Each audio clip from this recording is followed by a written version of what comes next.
سر آپ یہ بتائیں کہ سود کیوں حرام ہے، جوئے کی مناہی کیوں ہے، اور بیک بائٹنگ کی اجازت کس لیے نہیں؟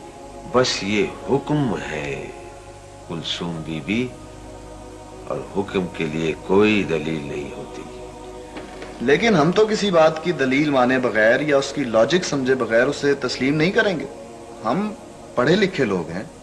دیکھو، کسی کمرے میں تمہارے جیسے علوم جدیدہ کے ماہر اور اس شہر کے بڑے بڑے دانشور جمع اور بڑی باریک فلسفوں میں گفتگو کر رہے ہیں، اور ایک انجینئر ہانپتے کانپتے آئے اور کہے اٹھو بھاگو بھاگو یہ بلڈنگ گر جاتی ہے، تو سب اٹھ کر بھاگ جاؤ گے اور تم میں سے کوئی بھی دلیل یا ریزن نہیں مانگے گا۔ لیکن سر یہ تو ٹھیک ہے، مگر اگر کوئی ڈاکٹر دوا تجویز کر دے تو بلا ہیرو حجت اسے استعمال کرنا شروع کر دے گا، کیونکہ وہ اس علم کا ماہر ہے، اس کے تقاضوں کو جانتا ہے۔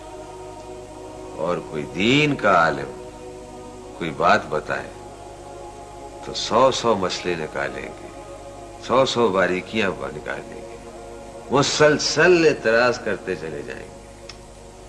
مولویوں کی بات کیسے مان لے سر؟ ان کے تو آپس کے اختلاف ہی ختم نہیں ہوتے، اب کس کی مانے اور کس کی نہ مانے۔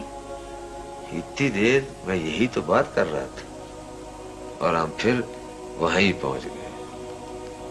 دیکھو بی بی، اختلاف کہاں نہیں ہے اور کس میں نہیں ہے۔ وکیل حضرات کو دیکھو، وہ ایک ہی واقعے میں ایک دوسرے کے خلاف ہوتے ہیں، جھگڑتے ہیں، خوب جھگڑتے ہیں، خوب جھگڑتے ہیں، اور ان کے جھگڑنے کے لیے تو کٹہرے بنائے جاتے ہیں، اسپیشل قسم کا فرنیچر بنایا جاتا ہے کچہریوں میں۔ ہاں، تو میں کہہ رہا تھا کہ ڈاکٹروں میں بھی اختلافات ہوتے ہیں اور خوب ہوتے ہیں۔ وہ یہی سوچتے رہتے ہیں کس کا علاج کریں اور کس کا نہ کریں، اور ان کے اختلافات کبھی ختم ہوتے ہی نہیں۔ یہ تو ہم نے کبھی سوچا ہی نہیں تھا سر۔ لیکن سر اس کی وجہ کیا ہے کہ ان کا جھگڑا اور اختلاف ہمیں اختلاف نہیں لگتا، اور ان کا لگتا ہے جو بڑی شدت کے ساتھ؟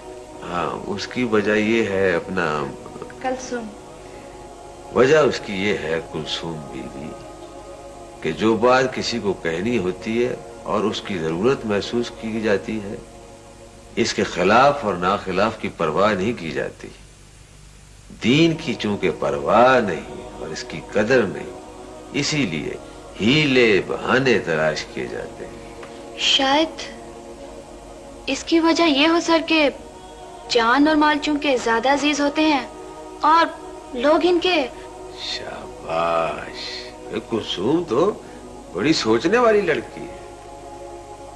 بات یہ ہے کلثوم کہ جس قدر مال اور جان عزیز ہوتے ہیں، اگر ایمان بھی ایسا ہی عزیز ہو تو علاج کی فکر کی جائے، پہلو بچانے کے لیے پھر کسی قسم کا بہانہ تلاش نہ کیا جائے۔